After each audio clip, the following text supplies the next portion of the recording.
Real Maharashtra 24 news, आम्ही दाखवतो सत्य।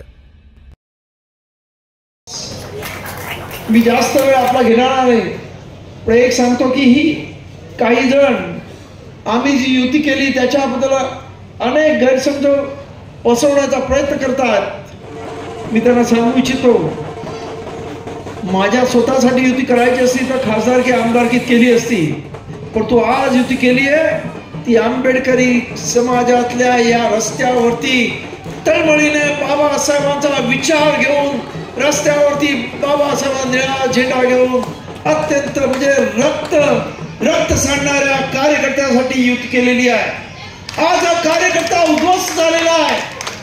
आज 50-60 वर्ष या बाबासाहेबांच्या कार्यकर्त्याला कुठेही सत्ता म्हणून मिळाली नाही, त्यासाठी युती केलेली आहे। आणि म्हणून कोणाला असं वाटत असेल, कोणी काही बोलत असेल तर एक सांगतो, आजची परिस्थिती अशी नाही की कोणी एकटा एक पक्ष या देशामध्ये सत्तेवर येऊ शकेल अशी आजची परिस्थिती नाही आहे। आपण पाहतो बिहारमध्ये इलेक्शन चालू आहे, सत्तेमध्ये असणारा बीजेपी सुद्धा तिथे असणारा नितीश कुमार बरोबर युती करतो, तेजस्वी यादव काँग्रेस बरोबर युती करतो, प्रत्येक जण युती करतो आणि सत्तेमध्ये आपल्या कार्यकर्त्यांना नेतो।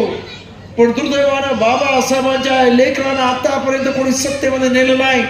नेत्याने फक्त सत्ता स्वतःसाठी सत्ता राबवली, परंतु कार्यकर्त्यांचा कधी कोणी विचार केला नाही आणि त्यामुळे कार्यकर्ता उद्ध्वस्त झालेला आहे, अत्यंत निष्प्रभ झाला होता। आज युती केल्यामुळे या कार्यकर्त्यांच्या चेहऱ्यावरती कसं हास्य फुललेलं आहे, कशा पद्धतीने त्यांना वाटतं की आपण सुद्धा सत्तेवर जाऊ, हे अत्यंत महत्वाचं आहे। हा आशावाद खऱ्या अर्थानं माणसाला कामाला लावतो। आणि म्हणून माझं आपल्या सर्वांना सांगणं आहे की आपण आपल्या आजूबाजूला असणाऱ्या आपल्या इतर कार्यकर्त्यांना जाऊन सांगा की युती बाबासाहेबांचा विचार या देशामध्ये कायम टिकवण्यासाठी आहे। तुम्ही म्हणाल की या कार्यकर्त्याचा काय निवडून आल्या काय फायदा होईल?